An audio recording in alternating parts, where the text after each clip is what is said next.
again, Lori here with another video showing you how to use the .page files for Created by Jill Scraps Blendits.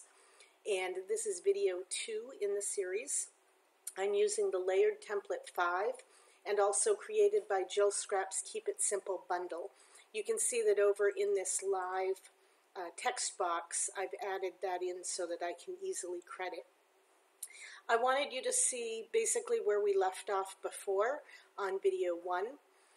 So I've pulled in a lot of papers on certain layers of elements, and I continued on with the page that I had started before with the 9 photo spots.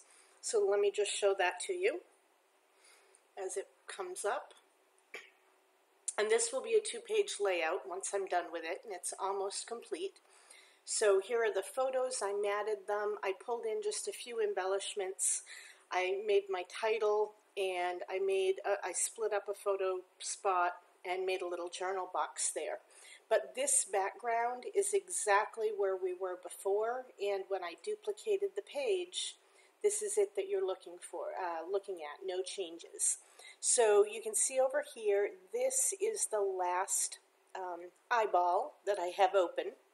And I can continue on, turning on a few more things and pulling in some of those very same papers that we were using. I need to remember to select it first, of course. And I'm going to use all of those background embellishments this time. So turning them on, looking through the papers, finding some fun ones to fill these with. And if something looks a little too vivid, I can go to Format, Opacity, and I can tune that down a little bit. I can make that merge into the background a little bit more. I love these little circle bits, and so as I fill everything, and we are almost done, I'm going to show you how I will make this the facing page for the prior one.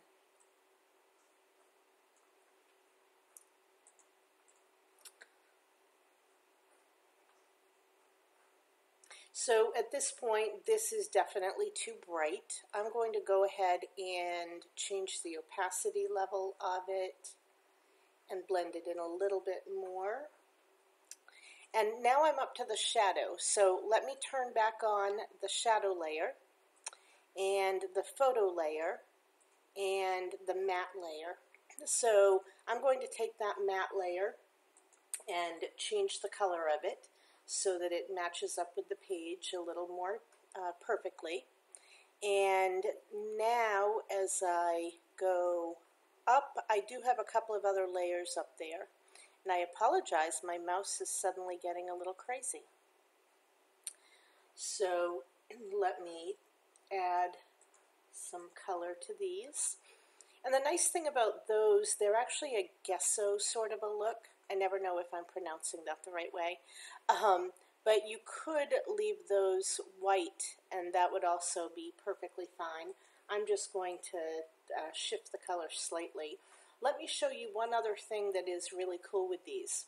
Since they have some texture to them, instead of just filling, I could go to the color tab at the top, and I could go into color wash, and then I could sample color from screen, and I could go touch on any color that's there and change the saturation and the brightness, whichever way I want to go with it. And now I can give it a totally different look than just filling it with the paper. Filling it with the paper might flatten out some of the texture that's there, so a couple of different ways to do that.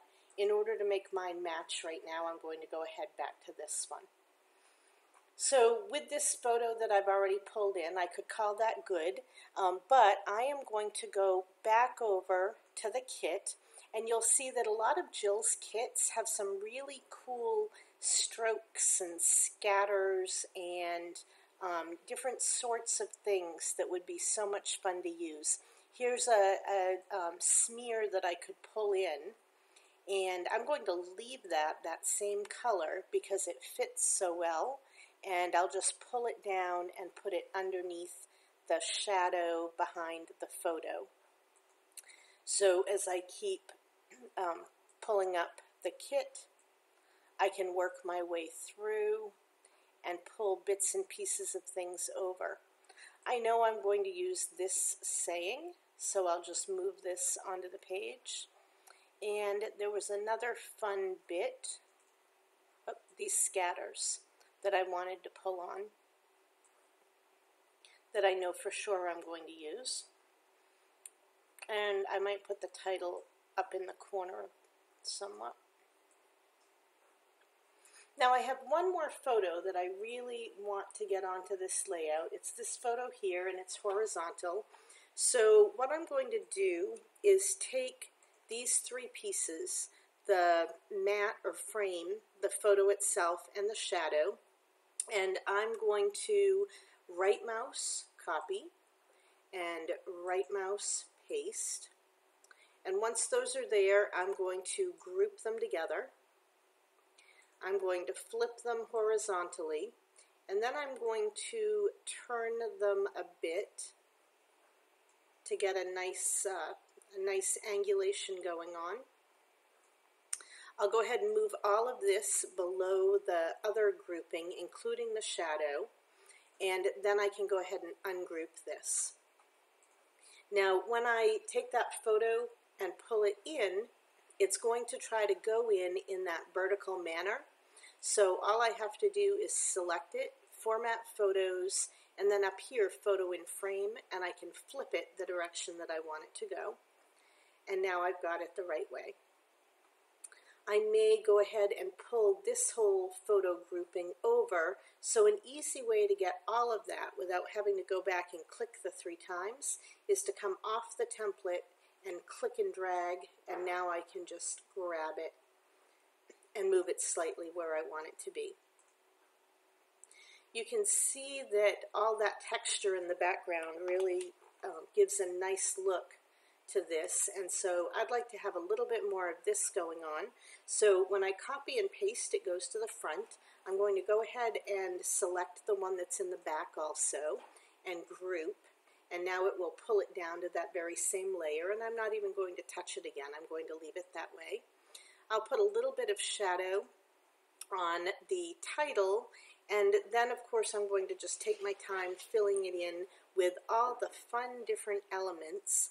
I love very full kits with lots and lots of elements, and we certainly have it here to play with. So I'll be filling in more of the spaces on this layout, but I just want to show you before we go that if I go to a 2-page layout now, here they are side by side. Obviously with the printing I have to think about the gutter in the middle, so I may have to shift things a bit, but this is just a little preview of those 2 pages, and here is the full background with all of the layers.